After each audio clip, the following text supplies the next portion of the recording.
हो गए। अब अपन चलते हैं औदारिक काय योग। औदारिक काय योग में कितने गुण स्थान है? औदारिक काय योग में 13 गुण स्थान है। तो उन 13 गुण स्थानों में उदय योग्य प्रकृतियां कौन कौन सी होनी चाहिए? भैया भैया भैया उदय योग्य नहीं है। वो अपन ऐसा कह सकते हैं क्या कि तीर्थंकर जो जीव है वो सिर्फ सत्य ही बोलेंगे हमेशा? मतलब तीर्थंकर जो हैं ती- कौन से जीव? गृहस्थ जीव की तीर्थंकर 13वें गुण स्थान वाले जीव? मतलब जो जीव तीर्थंकर नहीं, वही तो, तीर्थंकर गृहस्थ का उदय तो तीर्थंकर। 13वें में आएगा। हाँ, तो वो तो फिर सत्य ही बोलेंगे मतलब वहां पे तो भाई मतलब तो हम पूछ रहे हैं आपका पूर- प्रश्न किसके लिए है? गृहस्थ तीर्थंकर जैसे के लिए अपन ने है? तीर्थंकर के लिए असत्य मनोयोग में तीर्थंकर प्रकृति माइनस की है ना। हाँ, तो मतलब मेरा सिर्फ ऐसा क्वेश्चन है कि तीर्थंकर हमेशा लाइफ टाइम सत्य ही बोलते हैं? तो मैं वही पूछ रहा हूँ आपसे, पहले तीर्थंकर क्लेरिफाई करो मुझे। मतलब चौथे गुण स्थान से मतलब हाँ। पूरे लाइफ टाइम पहले से आखिरी तक में? नहीं, तीर्थंकर जो हैं जिनके गृहस्थ अवस्था है वो असत्य भी बोलते हैं, असत्य बोल सकते हैं? असत्य भी जानते हैं। हाँ, क्योंकि उनके असत्य वचन योग, असत्य मनोयोग है, उनका सद्भाव है उनके उस गुण स्थान में। अच्छा, तो इसको मतलब जानने से रिलेट करते हैं क्या योग असत्य मनोयोग को? ज्ञानावरण मनोयोग, सत्य पदार्थ को जानता हुआ मन, सत्य मन है, तत्संबंधी योग उसको सत्य मनोयोग कहते हैं। ठीक है, ये योग महाराणा की परिभाषा है।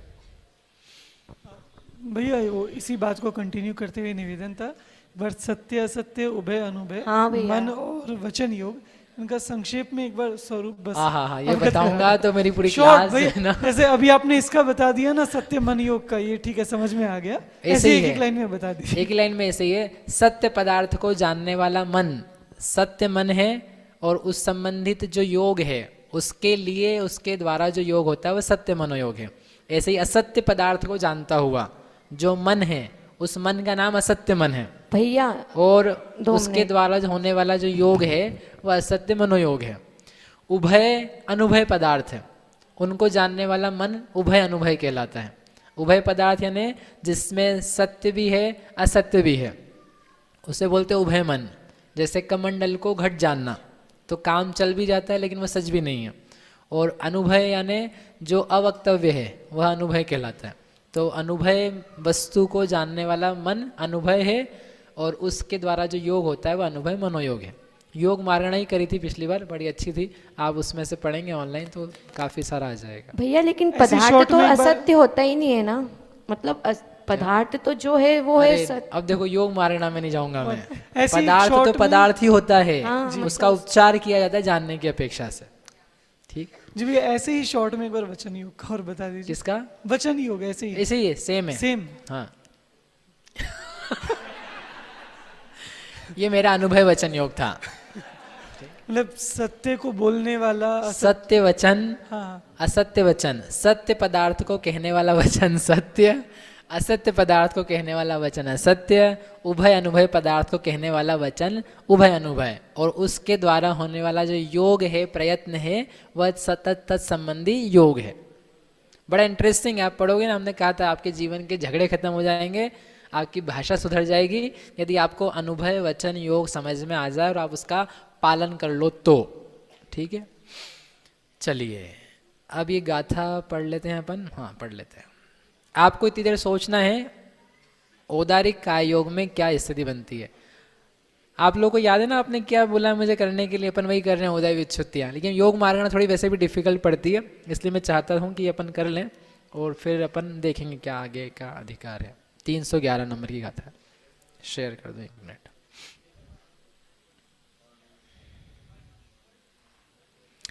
अनुभय वचिवियल जुदा ओग मुरालेण हार देवाऊ वेगो वछकणर तेरे आणु अपजत निर्याऊ।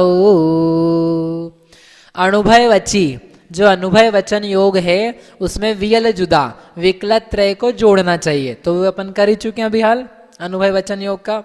आगे ओघम उराले, उराले यानी औदारिक कायोग में ओघम ओघ के हिसाब से है, लेकिन कुछ प्रकृतियों को घटाने की जरूरत है। कौन कौन सी? हार देवाऊ, हार यानी आहार द्विक वो नहीं पाई जाएगी, और देवाऊ देवायु नहीं पाई जाएगी। वेगुव छक्क वैक्रियक षटक नहीं पाया जाएगा। नर तिरयाणु नर और तिर्यंच आनुपूर्वियां हैं वो नहीं पाई जाएगी। अपज्जत अपर्याप्त प्रकृति, निर्यायु नरकायु, ये सब प्रकृतियां औदारिक कायोग में नहीं पाई जाएंगी। क्यों नहीं पाई जाएंगी? आपको हमने नियम तो सारे बता दिए, अब आपको बस इतना सोचना है क्यों नहीं पाई जाएंगी। देखो भी औदारिक कायोग किसके होता है? मनुष्य तिर्यंच के। एक पर्याप्त में होता है क्या? पर्याप्त में होता है। पर्याप्त में जो अपर्याप्त है, जो मनुष्य तिर्यंच अपर्याप्त है, क्या उनके औदारिक कायोग नहीं होता है?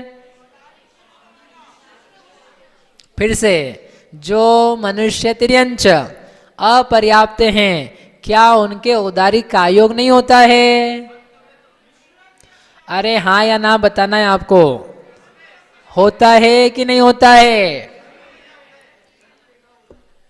सत्य का उदय, व्हाट? सत्व नहीं, उदय की बात कर। अरे रे रे रे, सुनो सुनो, फिर से प्रश्न सुनो। औदारिक जो मनुष्य और तिर्यंच हैं अपर्याप्तक हैं, उनको उनको औदारिक कायोग होता है कि नहीं? उनको औदारिक कायोग का उदय होता है कि नहीं? नहीं होता है, बिल्कुल नहीं होता है। औदारिक मिश्र कायोग होता है।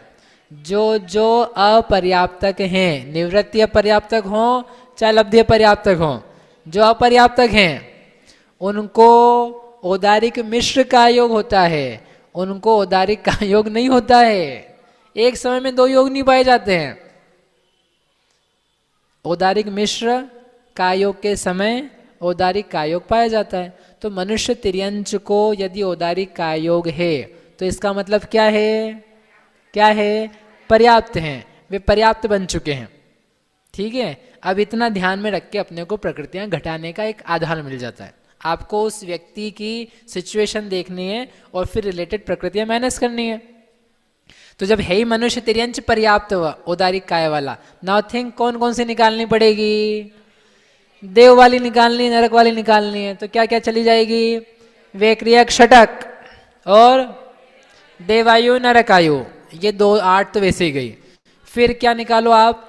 अपर्याप्त प्रकृति, क्योंकि जब अपर्याप्त होगा तब तो उसके मिश्र होता। औदारिक कहाँ से होता? यदि औदारिक हो रहा है कायोग, इसका मतलब ये है कि वह पर्याप्त प्रकृति का उदय है। अपर्याप्त को माइनस करो, ठीक है, हो गया। और इसके अलावा आनुपूर्वी है, आनुपूर्वी को माइनस करो, क्योंकि आनुपूर्वी का उदय तो औदारिक कायोग में होगा नहीं, माइनस करो। फिर उसके अलावा आहारक, आहारक जो है, आहारक को क्यों माइनस करेंगे?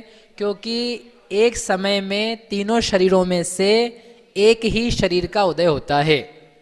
या तो औदारिक शरीर का उदय होगा, या वैक्रिक शरीर का उदय होगा, या आहारक शरीर का उदय होगा। शरीर 2 एक साथ रह सकते हैं, शरीर 2 एक साथ रह सकते हैं। औदारिक शरीर, आहारक शरीर एक साथ रह सकते हैं, परंतु जो शरीर नामकर्म हैं उनका उदय एक बार में एक का ही होता है। शरीर इज डिफरेंट थिंग देन शरीर नामकर्म।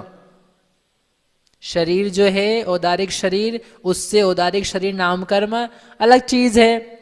आहारक शरीर से आहारक शरीर नामकर्म अलग चीज है।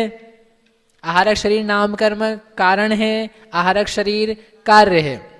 तो 2 शरीर तो मुनिराज के एक साथ हो सकते हैं, आहारक शरीर और औदारिक शरीर, लेकिन 3 शरीर जो हैं औदारिक वैक्रियक आहारक शरीर नामकर्म, इनका एक समय में एक का ही उदय होता है, 2 का 3 का उदय एक साथ नहीं होता है। समझ में आया क्या? अरे आया कि नहीं आया? तो आया तो अब क्या करना चाहिए? 2 प्रकृतियां माइनस करनी चाहिए। आहारक द्विक माइनस करेंगे, वैक्रियक शरीर तो पहले ही माइनस कर लिया है, कहाँ माइनस करा, कहाँ माइनस करा, वैक्रियक षटक में। तो अब क्या करना, 2 और माइनस करना। कुल मिलाकर के ये सारी प्रकृतियां माइनस करेंगे तो गजब क्या बच गया आपके पास, ओनली 109, 109 प्रकृतियां आपके पास उदय योग्य हैं। ठीक है, अब इसका आप बना सकते हैं, स्वयं बना सकते हैं। सिंपल है ये, 1 से लगा करके 13 तक में बनाना है और जैसे नियम पहले थे वैसे करना है। तो मैं छोड़ रहा हूँ इसको, आगे है औदारिक मिश्र, उसमें थोड़ा सा ज़्यादा काम है, वो करते हैं अपन। भैया हाँ। एक क्वेश्चन है, जैसे आपने बोला था आहारक पुतला निकलने के लिए जरूरी नहीं कि आहारक शरीर ही हो, हाँ? ये एक सही है गलत, मतलब कंफर्म करना था ये थोड़ा। आहारक शरीर निकाल, आहारक पुतला निकलने के लिए आहारक शरीर होना जरूरी होगा ना? नहीं वो आहारक पुतला ही आहारक शरीर है। आहारक शरीर किसको समझते हो आप, ये औदारिक शरीर है। हाँ। और मस्तक से जो एक हाथ प्रमाण शरीर निकलता है, आहारक पुतला जिसको आप नाम दे रहे हो, वही आहारक शरीर है। ओके ठीक है, ठीक है। चलो आगे की गाथा पढ़ते हैं। ये आपको बना के रखना है, लिखो भैया नोट्स कॉपी में, होमवर्क लिखो। देवी क्या लिखना है, औदारिक का योग। अरे आज का पहला होमवर्क है भाई, औदारिक, वो तो पहले दे दिया था ना, मतलब वो सत्व का था ना, सत्व में है वो तो, उदय के इसमें पहला होमवर्क है, औदारिक का योग। हाँ, औदारिक का योग की विच्छुत्ति लिख के लानी है आपको।